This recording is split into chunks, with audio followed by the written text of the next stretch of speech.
Hi, I'm Jo Clark, and thanks so much for joining me today. This is the Redefining Midlife podcast, a podcast designed for the 40-plus woman who is determined to challenge society's myths and beliefs around midlife. It's for the woman who is inspired and ready to define midlife her way. Join me each week as I chat to health and wellness experts for up-to-date information on how to live well as some special conversations with incredible everyday women redefining what midlife can look like. Here's to making our next half of life even better than the first. In today's episode, we're tackling a subject that resonates deeply with many women, navigating the festive season. Now, beyond all the glittering lights and the holiday cheer, this time of year can bring added challenges, stress, and a unique set of expectations. Joining us today is Kirsten Bouse, a clinical and forensic psychologist. With close to 3 decades of experience, Kirstin has spent the last 15 odd years dedicated to working with women as they navigate pregnancy, motherhood, and the transition through menopause. Together, Kirstin and I explore the cultural pressures, family dynamics, and personal expectations that often make the holiday season a complex journey for women. More importantly, we'll uncover the coping strategies and insights that can empower women in managing this festive whirlwind. So whether you're part of a blended family, a single parent navigating the season solo, or someone grappling with grief, financial stress, or the high standards that you set for yourself, this episode is just for you. Listen in for a thoughtful conversation aimed at bringing understanding, support, and actionable tips to make this festive season a time of genuine joy and connection. I'm wishing you all a wonderful Christmas and festive time. And without further ado, let's dive into the heart of the matter. Welcome to the Redefining Midlife podcast, Kirstin. Thank you for having me. It is an absolute pleasure. We're going to be talking about a huge range of topics today, and particularly focusing around the festive season and all of the things that can happen in between the festive season. So women often bear the brunt of a lot of the work and the pressures that happen at this time of year. And it's also been long associated with mental ill health and crisis situations. This whole Christmas, New Year partying that happens a week before and sometimes a week after. And I really wanted to have an expert on to help us talk through some of this and ways that we can perhaps different strategies that we can try and just maybe a different way of thinking about things that can possibly help us during this time. Sure. Excellent. Yeah, I was going to say, lots to say. Lots to say, lots to talk about. And of course, it's not a one size fits all when it comes to family dynamics and the way people celebrate this time of year. But there are going to be some commonalities that might help.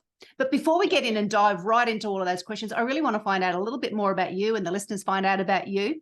So can you tell me about your career in psychology, when you started? Do you specialize in a particular area? Yeah, okay. Wow, where do we start? So we'll start at the beginning, although maybe at the end at the same time. So I'm actually coming up to 30 years as a psychologist. I am both a clinical and a forensic psychologist. And so I guess the first 10 to 15 years of my career was very much in the forensic space. What that means is forensic pretty much means anything to do with any legislation or legal kind of framework. So it's psychology that interfaces with legal systems and legislation. So I've done everything from working in maximum security men's prisons, family court work, child protection work, all of that kind of stuff. Very heavily dominated the first half of my career. The second half of my career has been really working largely with women, and that was a little bit by default because the first half was very much with quite a lot with men, to be honest. I guess men's prisons and things. Child protection was more women and children. But yeah, as I moved into what I would call the everyday person kind of work, I really found that affinity of working with women. And so what I noticed is I would be working with them in the spaces of transition. So whether it's transition into parenthood, whether it's transition into or out of marriages, whether it was transition through perimenopause, menopause. So for me, transition work is really exciting. It's usually, I guess, prefaced by struggle. I think growth, you can't grow without struggle first. Yeah. Seems to be the human condition. And I guess in amongst all of that, given the timeline I've just given you, is I've had a private practice for 18 years now. It's a group private practice here in Perth, but I am just about to launch the All About Her, the Centre for Menopause, and that's going to be a national service of all the health related disciplines that you can think of, who are dead keen, committed to supporting women within their kind of professional knowledge base and skill, who are experiencing whatever the tricky thing is they're experiencing through the perimenopause and menopausal years and stuff. So that's really exciting. The website's up, and we hope to go live with a bunch of practitioners that are going to be my founding members. So super. That is so good. And a much needed really service. Much needed. Yeah. Service. Well, that's why I created it, because I needed it and couldn't find it. Brilliant. Yes. Yep. So yeah. So for me, that is really where my passion lies now, in that perimenopausal stage, having been well and truly in it for quite a few years now myself. And really very, very focused as well on educating my own profession, who, believe it or not, this is not part of our training, to really look at what happens for women in this stage. And it's such a critical period of struggle, growth, everything and in between. Yes. So I spent a lot of time in this particular area, doing lots of different things: speaking, advocacy, webinars, training professionals, all that kind of stuff. Moved a little bit. I'm doing a little less direct client work in this space, because there's this whole other thing that I feel really both passionate about and almost like a calling to contribute to health practitioners, kind of really moving into this space and becoming excited about it and interested in it. So, well, we'll definitely have to have another conversation once it's up and running, and another time. Yeah. Until then, we've got Christmas coming up. Until that, yes, we do have Christmas and the week after. Right, so we'll dive straight into the questions now. Even if you do belong to a cultural group that doesn't believe in Christmas or celebrate Christmas at any point, there are some added elements to life at the end of the year. Like, you've got more social events that will probably happen with work. You've got children who are then going to be home from school or college. You've got the extra financial burdens as well that can come along, and then just that general tiredness. So it can lead to a lot of that extra stress and increased anxiety for many women. But the first thing I want to chat about is the family dynamics that can happen around the festive season. And there are lots of different family structures that we've got in society now. We've got our blended families, parents who are divorced, single parent families, same-sex families. So they all contribute to various experiences. And on the whole, as I said earlier, women are usually the organisers of these events and these times. So it can be fraught, lots of moving parts. Everyone's going to be completely unique in how they celebrate and what they do within their families. But I'm sure many women feel like they're the only ones who are going through certain emotions and feelings. Can you just talk what you find with your professional eyes, what you see, and the types of challenges that women might experience during this time, and the relationships that can, have a little bit, be a bit more fractious during this time? Well, what I might start with is letting you know that in private practice land as a psychologist, this is a very busy time for us. And it starts kind of early December, where sadly we begin to see a lot of people where the wheels are falling off. And if I kind of had to pinpoint a time of year where we're assessing risk and we're safety planning, it is absolutely this time of year. So a lot of psychs will be very, very tired by the time they kind of slide and crawl into Christmas, because we've done a lot of outside of face-to-face background stuff to support people and to try and keep them safe. So you're absolutely right. It is an extremely difficult time of year, whether you celebrate Christmas or not. It's very challenging, and it's challenging because of all those demands. It's challenging because of the hopes people have of how it will be.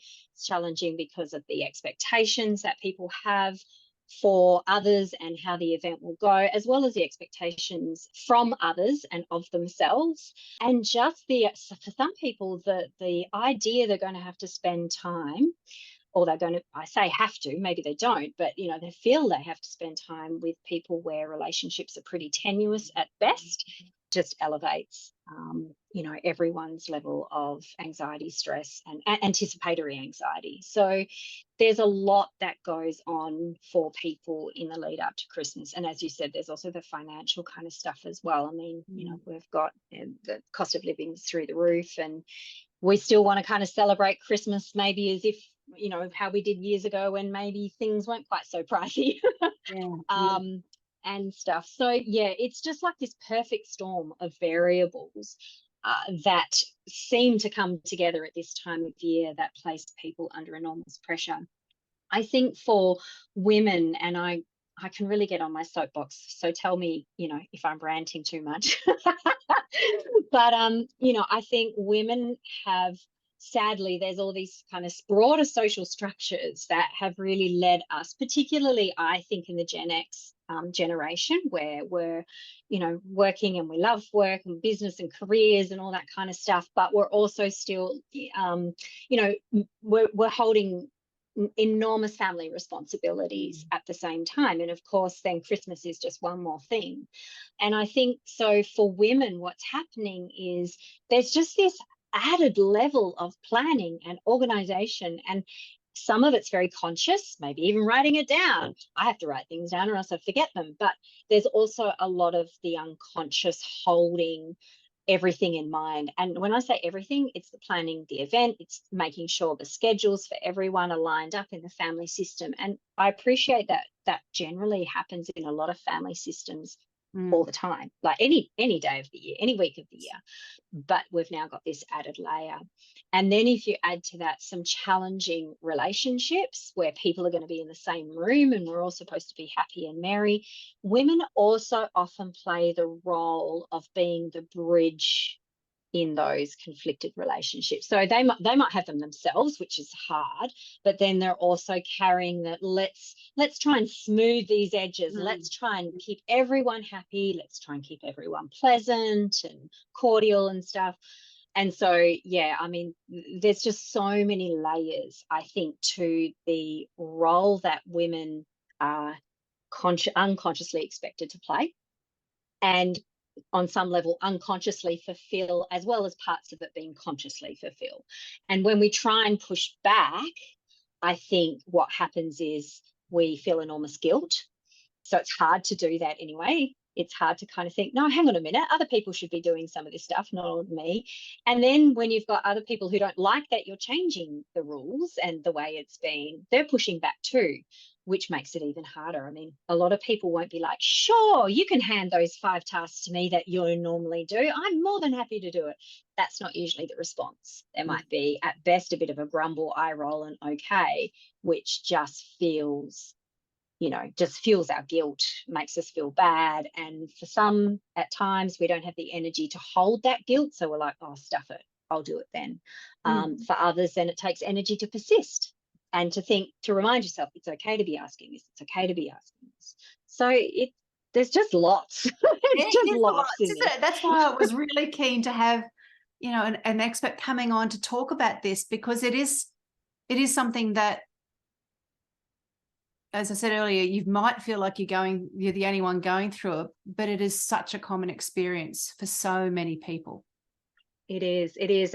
And the interesting thing is, you mentioned before we started, the chat today about the perfect Christmas. And I had actually only had someone say to me this morning that I'm really trying not to buy into the pressure I feel. And I actually said more from myself. Nobody has actually said you have to create the perfect Christmas for us, but they've internalized this expectation that it's all the ducks have to be lined up. And that's not just the practicalities of the food and the gifts and the decorations and the timing and all the rest. It is also the relational stuff too. It's all got to go perfectly. It does, and it's almost got to be an Instagrammable moment. Make it, and this, everything's pictured. This is a beautiful Christmas tree, and this is the this elf on the shelf, that's taken a whole life of its Oh own. my God, I'm so glad I had my kids Yeah, well before that. no, mine are long gone. There's no elf in this house. But yeah, I'm looking at all of that and going, gosh, that's another layer on another layer on another layer. So how can women shift their mindset to embrace the imperfections that are going to happen? You know, some things are going to go to poo, and just let go of that pursuit of that perfect holiday or Christmas day. So how can women do that? I mean, it's a really tricky one, and it's kind of one that isn't, you do it once or you do this magical trick and you've nailed it forever after. It's actually a work in progress. And I think when it comes to trying to fall back on that, expectation that things be perfect, it's probably easier to start with easier things. And Christmas may not be the easier thing.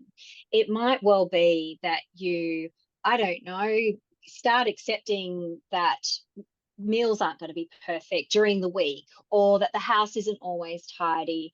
Because I think if you're actually reminding yourself that, hang on a minute, good enough is good enough, and I'm okay, the world hasn't, kind of collapsed, that with easier things, then you've kind of almost like built a muscle. You've built a muscle to be able to then apply that same imperfectly perfect kind of mindset to bigger events that have a bigger sense of importance around them.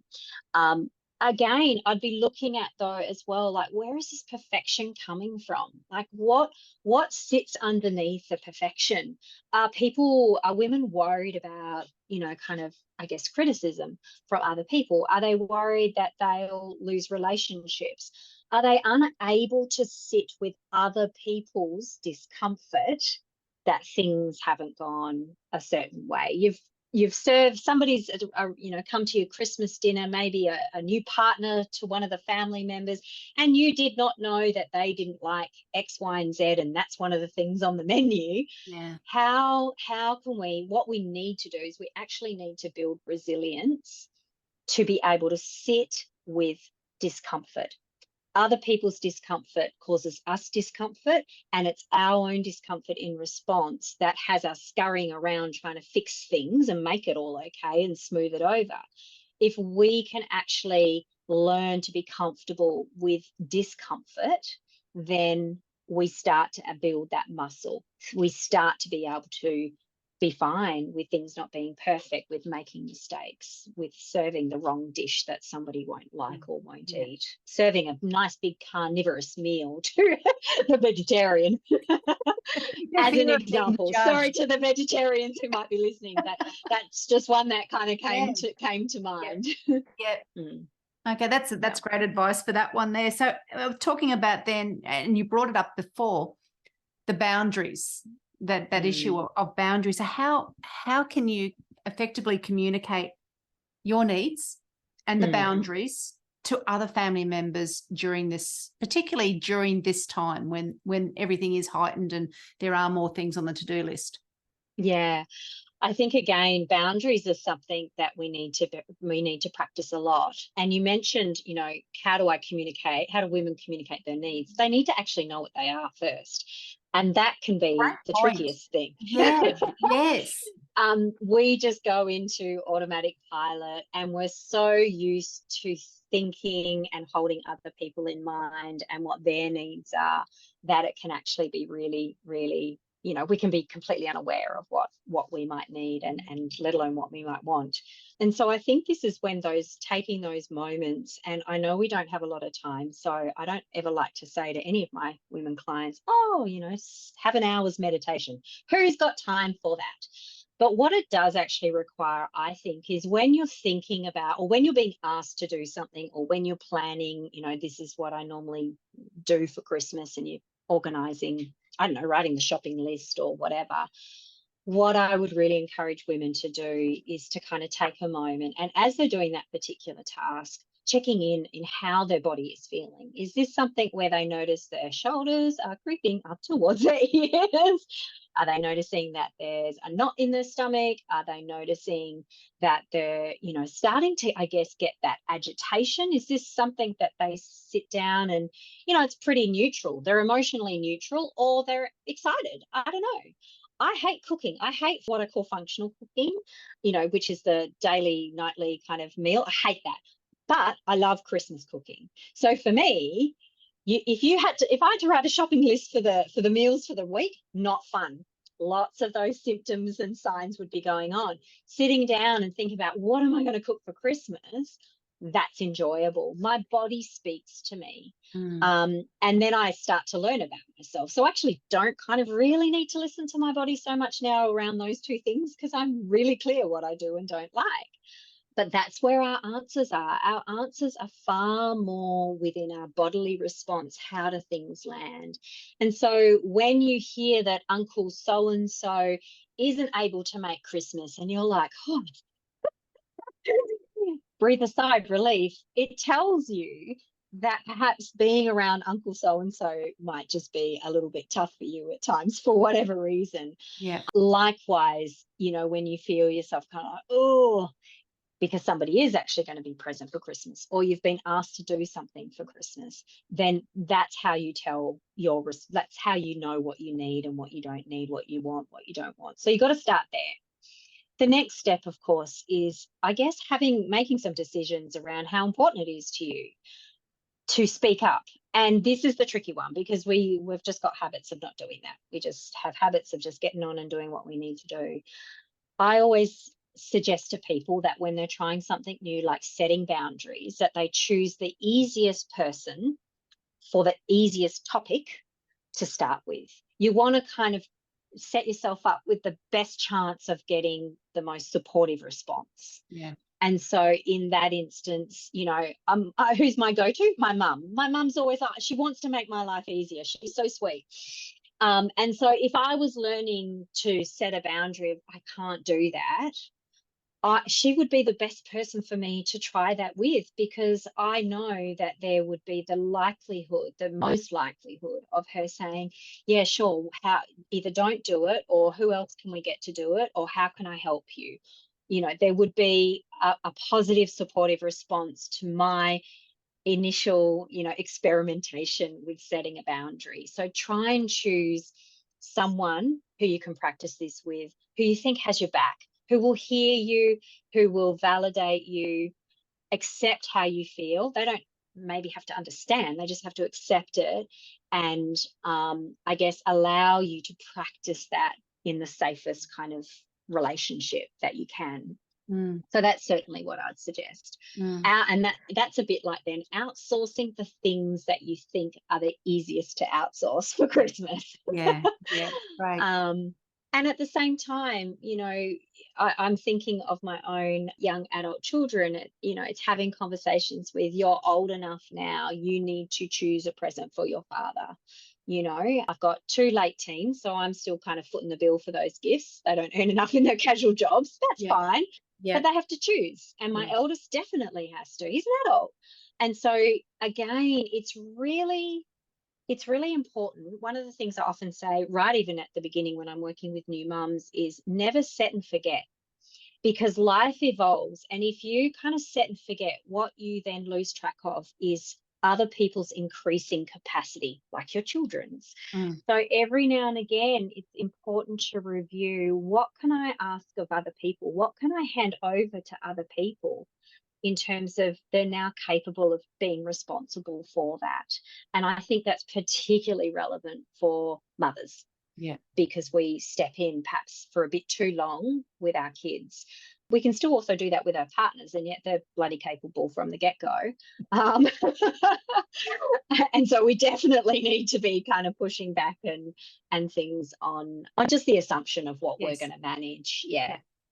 No, that's some great tips in amongst all of that. So thank you. Someone will be able to find something out of that. Hopefully. Yeah, no, that's a great smorgasbord of suggestions there. Yeah. I want to start talking about some of the other big issues that can sometimes, and emotions that can come up around, this time of year. So one of the areas is grief and the sadness that can come with this time of year for many people. So the thought of being without a loved one, particularly if it's the first Christmas, the first of everything, is really, really hard. And having lost both of my parents, I know what that's like from, you know, from a close family point of view. What coping strategies could you suggest? Buckets and buckets of compassion, self-compassion. Yeah. I think, I mean, grief is very common, funnily enough, or sadly enough, at Christmas time. And it's not just grief in relation to loved ones having passed away, it's grief in terms of who's missing, because they're just, I mean, I'm at a stage of life where my nieces and nephews and kids and things have partners, so sometimes they're not, That's right. present That's at so Christmas. right. That's right. Or it could be grief because you're no longer with your partner. There's been a split there. Definitely. So that can cover. Definitely. I was just using my example of, say, I loved one, but there is that you're so right. Yeah. And I mean, I navigated a divorce, 6 years ago or something. And so that first Christmas was really, really challenging because the entire family dynamic changed. And so, along that vein is when you are in kind of separated families, divorced families, then some people won't see their children over the Christmas period at all, depending on the arrangements. Some will kind of be doing some swapping and kids are toing and froing a bit. And then you've got blended families where you're trying to bring people together and hope it all goes well and everyone gets along. So there's a lot of grief involved. And I think what's really important is, as I said, buckets of self-compassion, that we actually understand that it's going to be a difficult time. We don't place an expectation on ourselves to, suck it up, play happy, and that we should be feeling fine. It's a festive season. We're supposed to be feeling great. No, we're going to feel loss. At the same time, what's interesting is because a lot of people, when they are grieving, can feel guilty if they have moments of joy. And so if over the Christmas period you find yourself being able to laugh and enjoy some part of the experience, it wouldn't surprise me if what drops in then is oh my God, but so and so's not around anymore for whatever reason, or I'm okay, I'm not in that relationship anymore, but I can see my kids miss their dad or their mum on this, because they're not seeing them till tomorrow. There's all sorts of stuff that comes into play. And it's really just about respecting your emotional space, respecting people's unique experiences, which also aren't static. You can go from having, kids that are happy in the morning and they're not so happy in the afternoon, whatever. Like it's really just important to be flexible with yourself, compassionate with yourself, and equally flexible, respectful, and compassionate with the other people around you. Yeah. And what's going on for them. That might be a similar answer that you might have to the next situation that I'm going to be talking about. Because at this stage of life, many women are known as a sandwich generation. Many will have still children to take care of and aging parents, and that brings its own set of challenges. So what sort of things can women who are trying to look after both sets equally, but because you feel torn, then how do you do it?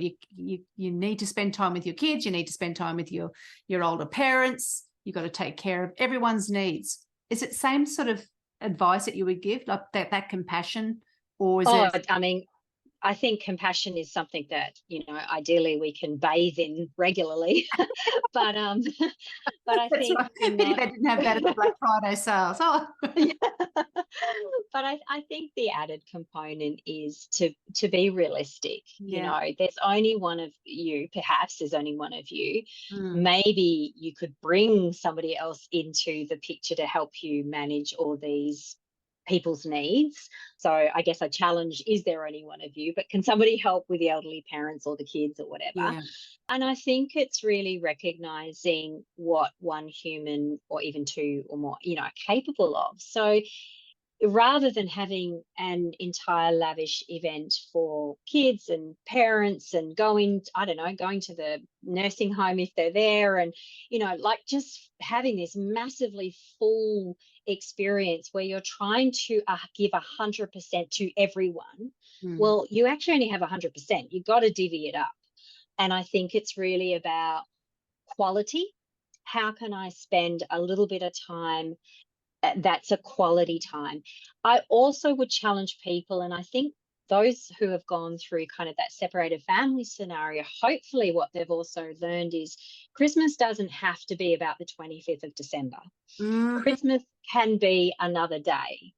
And it's really just about getting together with the people that you love, sometimes the people you're not so keen on, but nonetheless, you can actually recreate whatever Christmas means to you on another day. Yes. And so if that means that you're doing something on Christmas Eve, if you're doing it in, close to the new year or the new year, in order to kind of have some breathing space for yourself and to be able to spend this quality time with the different people that are important to you in your life, who for whatever reason you can't bring together and just nail it in one day, then I think that's a really important thing to remember, that it doesn't have to happen on the 25th.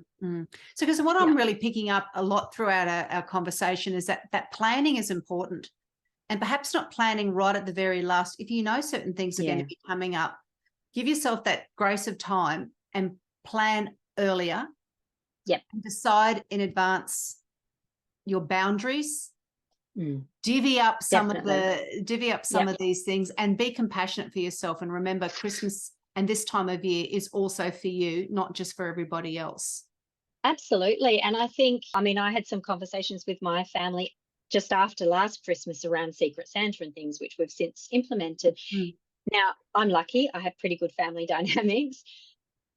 Raise these things, as you said, super early. Raise them when everyone's in a good mood too. And feeling generous and all the rest. And it's like, okay, next Christmas, how about we do it this way? How about, would you do that? Can I do that? That's the time to start divvying these things up. And then as you kind of move through the year and get closer to it, it's like, oh, cool. Okay, let's just have a quick, WhatsApp chat or something about that, where we're just like, this is what we talked about last time. Yep, I'm still really cool with that. Can you confirm? Awesome, great. And so some of those things are being done when people's emotions aren't heightened, or at least not heightened in a negative way. As I said, they might be in a great, fabulous, generous mood. That's the time to ask people for things. It is, because truly, when you're in a stressed state, other family members know, and they're probably in a stressed state too. Everyone knows in a family what buttons to push if they want to. Yes, definitely. Definitely, So they're well versed. Yeah, that's right. So you want to make sure that you're having these discussions when everyone is in that calmer, less stressed state. Definitely. And also, this is where the don't set and forget comes in. Because if you just keep rolling the same traditions, and sure, there's some traditions we all like to keep, I get that. But there's stuff around the edges that perhaps is less important and could change, and actually might then make Christmas an easier time for women. And that's what I think is really, really important. It doesn't have to be this way for the rest of your life. Let's revisit it as our needs change, as the circumstances of our family system or friendship system, whoever we bring into this time of year, change as well. Flexibility, I think, is the really, really key thing. It has to start with us. And by that, what I mean is we have to be flexible in our thinking about what is and isn't absolutely necessary, full stop, and also what isn't absolutely necessary for us to do and organize or whatever. When we can become flexible in those ways, it actually allows us then to take the next step, which is to ask for flexibility from other people by asking them to do different things or be more accommodating in some ways. So again, I do find sometimes we're our own worst enemy, because we just kind of get on and do it, either without thinking or with resentment, with this notion that we have no option. Now, I do know that some women wouldn't have an option. There'd be not good consequences if they rocked the boat. that's a bit of a different conversation. But I think for the vast majority of us, we need to challenge our own idea that we can't change how it's been or what we've done. Yeah. And I suppose Christmas is a trickier time because there are sometimes with some families some fairly rigid traditions. Yes. It's always been done this way. But if, again, talking early and start small, I think you gave that example earlier on with with the boundaries, one small change, implement that. Talk about it early so everyone's more familiar with it. Don't spring it upon it the last time and then get disappointed because everyone's not happy with it. So I suppose there are different strategies that could be tried. Yeah. And the rigid, when somebody's rigid around a particular tradition, ritual, or something like that, I guess it's about approaching them with curiosity, like, what is it about that tradition? Because what you might find that can be replicated in a different way. Whatever sits underneath I really want to hang on to this ritual, this tradition, you might find that when you understand the foundation of that, or the driver for that there is an opportunity for a discussion around, well, okay, but we can still have that in this other type of version. So rigid ideas typically come from rigid people. But I guess approaching people with curiosity rather than attack or blame, but equally still really not apologetic. I wouldn't, there's no need for us to be apologetic. It's like, I'm curious as to what that's about. You really don't want to kind of give that up. What's important to you about it? And you might think, okay, let's keep it. I get it. They're important to me. That's important to them. Let's continue that. Yeah. But it gives you information and understanding. And I think that's a critical thing when we're going to try and change things, is understanding what's important to people and what obstacles, what they're going to come up against with this change. Yep. And what we've been talking about so far, probably Christmases and celebrations where there are a lot of people involved. But loneliness at this time of year is another huge issue for many, many people. So not everyone has got a family or a loved one that they can go to. So for people, and in particular because we're talking about women, so for women who are experiencing loneliness during the holidays, what sort of coping strategies do you recommend for them? Yeah. And so, I mean, it kind of, it saddens me to hear that and to know that that's how some people experience Christmas. And I certainly have clients here over the years that that's the case. I guess one thing I want to kind of take a little step back is to just double check, or at least mention that for some people, they might be on their own. They may not have family. They may not have friends. And they may not feel lonely on Christmas Day. They actually might really enjoy having that time to themselves.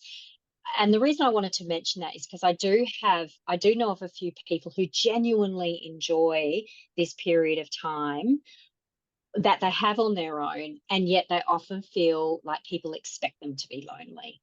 And then that's a whole kind of, they've got to justify why they're not. Well, the reality is for some people, it's quite a lovely time. Maybe it's a bit of breath of fresh air. But otherwise, yes, there's definitely people who will be feeling lonely. And I guess it's about what do we need when we're feeling lonely? What is it telling us is absent? And usually it's about connection and feeling a part of something. And so for me, I'd be thinking about what are ways that you can connect with another person or other people? What are ways that you can get a sense of belonging? And in that vein, I would encourage people, if they do have friends, I would be asking, can I join you? I mean, in many ways, a lot of friends hopefully would be inviting you and saying, come join us. For other people, that may just may not occur to them to invite people. So I would certainly encourage people to speak up for themselves and say, can I hang out with you sometime over Christmas? And it may not be the family Christmas dinner. There could be lots of different ways that you can kind of have that need for connection met. I guess the other way would be as well is, we do know there's a fair amount of research that we often feel better when we're helping others. So do they want to be part of an organization that, helps the whole bunch of people who are lonely and don't have families, you know, there's definitely avenues to play a role on Christmas Day and be around people. And when I've mentioned that to a few people previously over my career, they've like, that'll just make me feel worse because I don't know them. Some have just left it there. Some have actually still gone ahead. And those who have said to me, it felt really nice. Yes, I held two things on that day. One was, geez, it's sad that I don't have family and friends that I can spend time with, you know, people in my personal life. At the same time, they held, wow, I actually helped someone have, you know, a more meaningful Christmas. Yeah. And I met some lovely people and I contributed something positive to the world that day. It doesn't have to be an either or, it can be an and. I felt lonely and I also felt good about myself because I did this really meaningful thing. So those would be the kinds of things that I think, as well as then if that's out of the realm of doability, maybe it's pushing people too much out of their comfort zone, I would definitely be looking at, well, how can you make it your day? What would, yes, it's going to have an overtone of loneliness. I get that. But on another day, if you had a day to yourself, if you were gifted a day to yourself, which we often crave, what would you add to that day that would feel really either joyful or would feel nourishing and nurturing and just self-indulgent? Like, how can you bring that into your world on that particular day? Yeah. And those would be the things, and those have been the things that I've talked about with clients. When we, you know, kind of when I know them better, we can drill down even more and we can start to actually create a day that sounds quite exciting for them then. Yes. Even if it's a low key day, but it's exciting because it's like, oh yeah, that sounds lovely. Yeah, no, that's great advice. That and one more big topic that often comes up, or a big issue that comes up around this time of year, and is and particularly in Australia because it's hot, alcohol and the amount of alcohol that some people can consume at this time of year, and that can be like adding fuel to the fire during the get-togethers that people have. So what strategies can be used to help maintain healthy relationships and communication, especially when alcohol is involved? Yeah, that's a tricky one, I guess. I mean, if we're talking about, you know, the person themselves, then it would be like, what do you know about yourself when you've, you know, had a couple of drinks versus a lot of drinks or no drinks, and it's trying to make choices that I guess your future self will look back on and be happy about. Yes.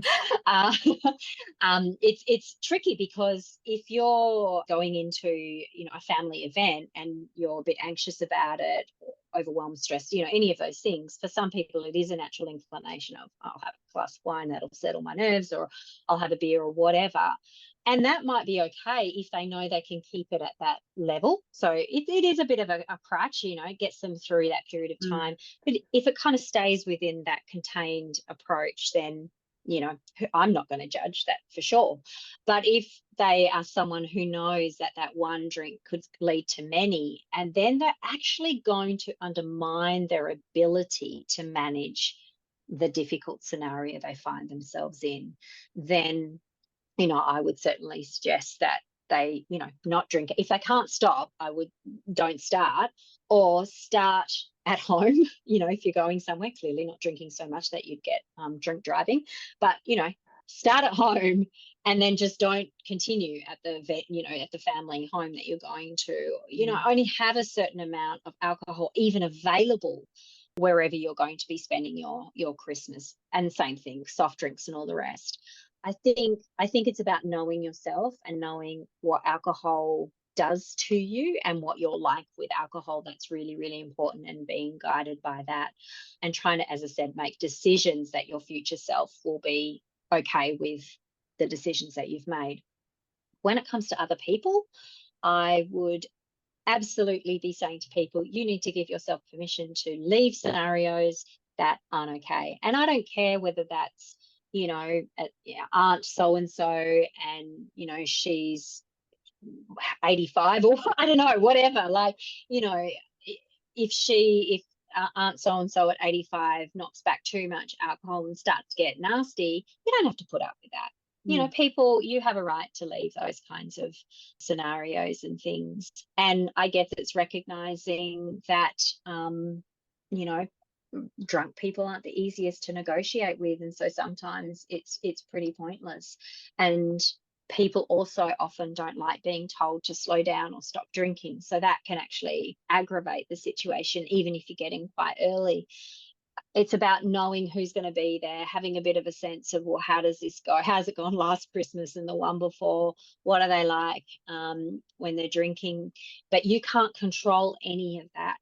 All you can control, unless you're the host, I guess then you can really limit alcohol, but people will still bring it. Yeah. But, you know, at the end of the day, I think the biggest part of that when we're talking about other people is giving yourself permission to extricate yourself from the conversation, move somewhere else in the venue, the house or whatever, talk with other people.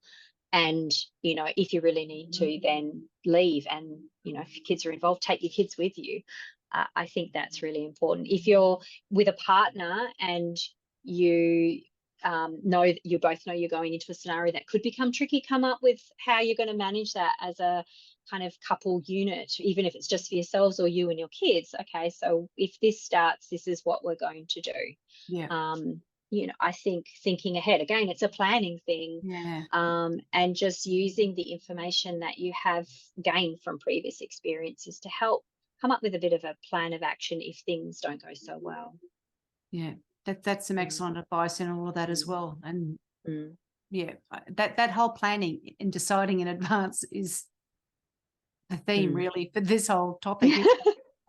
Yeah. Well, if I could kind of give you, I think, some kind of basic words that might cover everything. And I think planning, you know, thinking ahead, starting the process, whether it's the conversations or whatever ahead of time, flexibility, permission, and challenging your own assumptions first and foremost. Like those, I think, are the things that, you know, kind of tick all the different topics that your questions that you've asked me.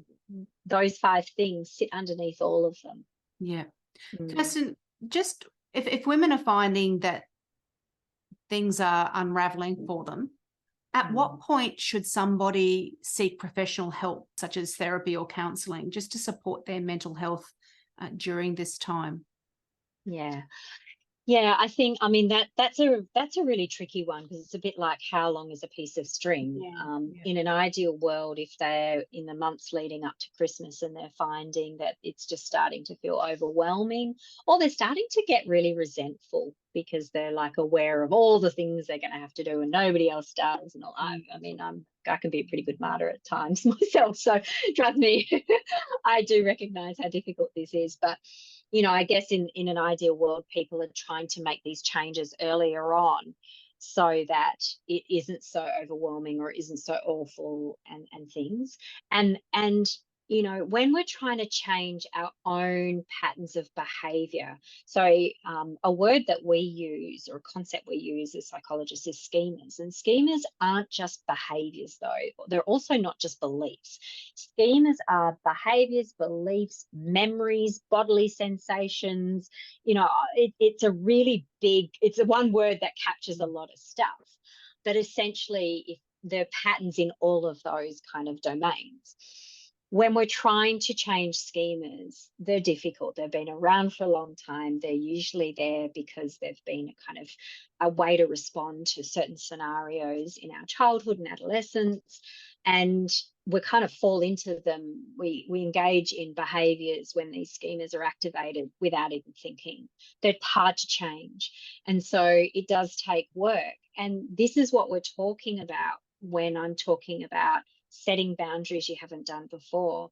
You know, kind of not taking on tasks that you have previously, engaging with people in a different way.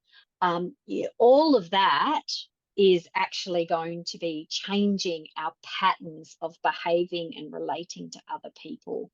And that is tricky.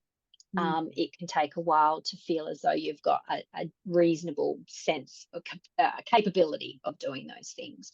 So in an ideal world, people would think, I didn't like how things unfolded last Christmas, and they might be, you know, coming to therapy to kind of start addressing that. And what they'll probably find is this is all, kind of comes back to various schemas that they hold.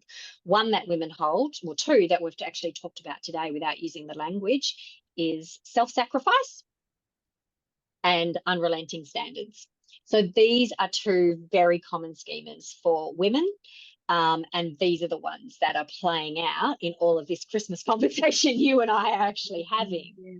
And we do this in so many parts of our lives, in so many conversations. We do it on a daily, on the minutiae and on a grand scale, which is why it's hard to change. So coming to therapy, what you'd probably find, if somebody came to me and said, I hated last Christmas, I want to do it differently, we would probably be working on these, changing what we do that, I guess, manifests as self-sacrifice and unrelenting standards. So that would be, let me just kind of say, preventative is always good, or getting onto it early is always good. The other thing, I guess, then is, okay, retrospectively, I'm starting to unravel.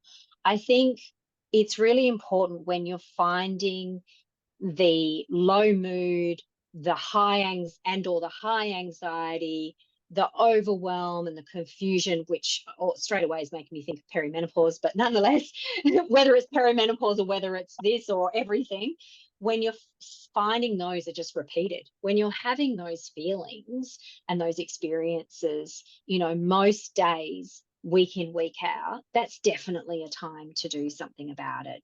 If you find that, the week before Christmas Day, you're feeling those things and then it disappears and, kind of you're feeling okay, steady, generally content, doesn't mean that it doesn't invalidate what you experience, the stress in the lead up and on the day, by no means. And if you want to address that, knock yourself out, that would be awesome for you to do. But it's not moving into the realm of a mental health issue if after that stressful event of Christmas Day, you actually return to a baseline that's pretty okay mood-wise.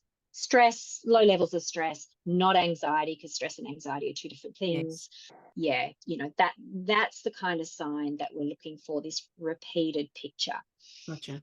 Interestingly, the complication with using that as a bit of a benchmark is that we know that perimenopausal depression and anxiety is different from normal depression, anxiety. So normal depression, particularly depression, is generally to diagnose is a consistent low mood over a period of time. But because of the hormonal fluctuations that come with perimenopause, the research is actually finding that perimenopausal depression is often overlooked because we'll have times we feel good and then we'll have times we feel bad. So it's not that consistent picture. So an uninformed health practitioner would say you're not depressed. Yeah. But the reality is that those days when we're not traveling well can be really, really low days, and they can last. But yes, then we might pick up because our hormones have changed again. Mm. And so, because you're talking about the age range of women that are generally listening to this podcast, it is this overlay we need to understand. So if you've gone to your doctor and you've said, I feel really low, and then your doctor has said to you, okay, is that every day and every week? Oh no, I actually had a good week. And when I think about it, I have these periods of time where I feel really okay, but then these times where I feel really not okay, and your doctor's like, you're not depressed. Or if your doctor says, yes, but here's some antidepressants, I would certainly go and find yourself a menopause-informed GP who knows that is still possibly or quite likely menopausal depression, and who would also then know that antidepressants is not the first line of treatment when it's perimenopausal depression, MHT plus therapies. Perhaps that's another time that we can come on and talk about that in more detail, because it's certainly something that a lot of women need more information about. And absolutely. Yeah. Information comes power when you've got that. Yeah. Yeah, definitely. Yeah. And I guess I just wanted to mention it because it's difficult to tease this stuff apart. But the bottom line is, white, is it? No, but the bottom line is, if you're consistently feeling either anxious, which is that kind of hyper arousal, or depressed, which is the opposite, feeling really low and flat, you don't have to suffer. basically is also the other thing. There is help for you out there that can help you address those things and improve how you feel about yourself and about your life. It's not easy to make the changes that are required. Unfortunately, the magic pill isn't quite so magic. But nonetheless, I'm a huge advocate for really trying to help women understand they don't have to suffer, because so much of womanhood socially is around suffering. We fall into that. We just get on and do it and suffer through it. And it doesn't have to be that way. You deserve not to suffer. Yeah. Women deserve not to suffer. Yeah. Thank you. What we might do now, Kirsten, is just have some quick wrap-up questions. What your plans are for Christmas and what you're most looking forward to.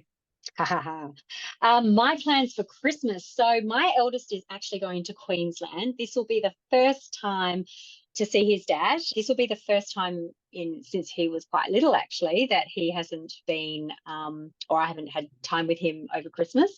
That'll be a little bit sad, but I'm actually really excited for him, and I feel really ready for that. So it feels fine. I think we grow up with our kids, so what seems terrible, when they're 10 is terrible, but at 23 I'm like, yeah, go for it, that's going to be cool. And my niece is doing the same. She's going to be actually going to her boyfriend's family down south in the southwest of WA. So it'll be a different Christmas for me, but otherwise my sister, her other son, my other two boys, my mum and dad, it'll just be a really low-key thing. My partner will be coming along. He's not seeing his girls this year. They do a big swap. And this is the thing. There's lots of different versions of family and how you do Christmas. Yep. Stoked about cooking the pavs, stoked about cooking the turkey, making the salads, love it. If I could just do cooking once a year, I'd be so stoked. Oh, you go, girl. You're the woman for it. Yeah, and I just love it. I hang with my family in the morning. Nice. The boys come back. My younger boys come to me in the morning because they're with their dad. We have lunch, and then we will probably do the very Perth thing, which is go to the beach in the afternoon. Oh, and perfect. It's a really relaxed day. The morning's frantic because I'm busy cooking, but once we hit mealtime at lunch, it's good. I'm really looking forward to it. You've got a cracker of a day happening. Actually, it's interesting that your son's not going to be there. Neither is mine. Mine's over in Japan for this Christmas, the first one. Oh, too lovely. Oh, is it the first one? Yeah. It's a big deal, isn't it? Yeah. It is. Excited for him, but a little exactly. Different. Exactly. Yes. Yeah. Wonderful. And our final wrap-up question, Kirsten, if you could look to the future, what do you hope that 80-year-old Kirsten is going to say about current day Kirsten? Oh, wow. I like that question. What would I... Oh, God, there's so many things that just ran into my mind. She's got a lot to say. She has a lot to say. But I think what I really hope 80-year-old Kirsten would say is that she gave things a crack. She followed her purpose. And that she had a lot of time with loved ones. That's lovely. Yeah, those would be the things. Yeah. Excellent. Well, that's a lovely way to end this interview. So thank you so much, Kirsten. And I hope we can have you on again to talk about other things. Excellent. Look forward to that. Thank you. Thank you so much for your time. Thanks so much for listening and sharing your time with me today. I'd love you to hit subscribe on Apple Podcast or your favorite podcast app and leave a 5-star rating and review. To keep spreading these empowering messages, please share this podcast with other incredible midlife women in your world. On socials, you can find me on Instagram and Pinterest at Jo Clark Coaching. I'd also like to invite you to join my private Facebook group, Women's Wellness Collective. You can also head to my website at joclarkcoaching.com for more information. All the links mentioned in today's episode can be found in the show notes. Join me again next week for another redefining midlife conversation. Thanks again for tuning in.